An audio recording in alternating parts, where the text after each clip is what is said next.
Mark Wagner, And Director of Education at the National Mississippi River Museum and Aquarium, Dubuque, Iowa. There were 31 states and 2 Canadian provinces that drain into the Mississippi River, and mainly the agricultural states like Iowa, Minnesota, Wisconsin, Illinois, and many of the others along the way. All the nutrients that are put on the crops end up in that river from these 31 states and 2 Canadian provinces and come out in one place, and that's right in the Gulf of Mexico.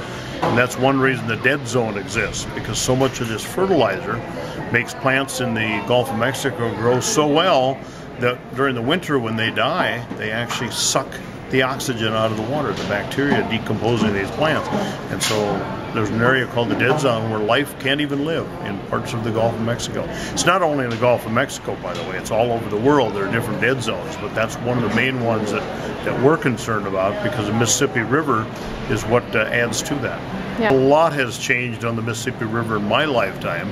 I remember when there were no bald eagles around, none, you know, and it's mainly because DDT was being used at that time, and once they stopped using DDT and people started realizing the eagle needs to make a comeback, you know, maybe illegal hunting and different things were stopped, the eagles started to rebound. And I remember back in about 1972 or so, maybe going up to Casville, Wisconsin, and seeing about 300 eagles that came through and roosted there during the winter because of the open water at power plants, which was amazing. Here are power plants, but it did provide eagle fishing throughout the winter. Now, up and down the Mississippi River, you see eagles and cormorants and pelicans and all these birds that really you didn't see many of before making a comeback. How many bald eagles do you see in a day? Several. Yeah, a lot.